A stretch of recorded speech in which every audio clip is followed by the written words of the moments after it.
Le Lévitique, chapitre 3. Les sacrifices d'action de grâce. Lorsque quelqu'un offrira à l'Éternel un sacrifice d'action de grâce, s'il offre du gros bétail, mâle ou femelle, il l'offrira sans défaut devant l'Éternel. Il posera sa main sur la tête de la victime, qu'il égorgera à l'entrée de la tente d'assignation. Et les sacrificateurs, fils d'Aaron, répandront le sang sur l'autel tout autour. De ce sacrifice d'action de grâce, il offrira en sacrifice consumé par le feu devant l'Éternel la graisse qui couvre les entrailles et toute celle qui est attachée, les 2 rognons et la graisse qui les entoure, qui couvre les flancs et le grand lobe du foie, qu'il détachera près des rognons. Les fils d'Aaron brûleront cela sur l'autel par-dessus l'holocauste qui sera sur le bois mis au feu. C'est un sacrifice consumé par le feu, d'une agréable odeur à l'Éternel. S'il offre du menu bétail, mâle ou femelle, en sacrifice d'action de grâce à l'Éternel, il l'offrira sans défaut. S'il offre en sacrifice un agneau, il le présentera devant l'Éternel.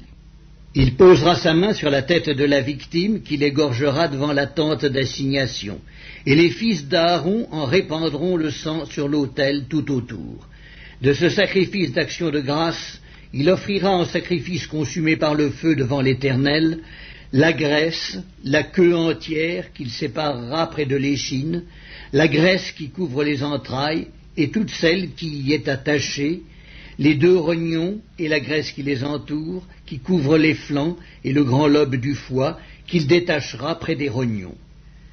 Le sacrificateur brûlera cela sur l'autel. C'est l'aliment d'un sacrifice consumé par le feu devant l'Éternel.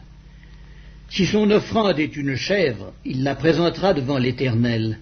Il posera sa main sur la tête de la victime, qu'il égorgera devant la tente d'assignation. Et les fils d'Aaron en répandront le sang sur l'autel tout autour. De la victime, il offrira en sacrifice consumé par le feu devant l'Éternel la graisse qui couvre les entrailles et toute celle qui y est attachée, les 2 rognons et la graisse qui les entoure, qui couvre les flancs, et le grand lobe du foie qu'il détachera près des rognons. Le sacrificateur brûlera cela sur l'autel. Toute la graisse est l'aliment d'un sacrifice consumé par le feu, d'une agréable odeur à l'Éternel. C'est ici une loi perpétuelle pour vos descendants, dans tous les lieux où vous habiterez. Vous ne mangerez ni graisse ni sang.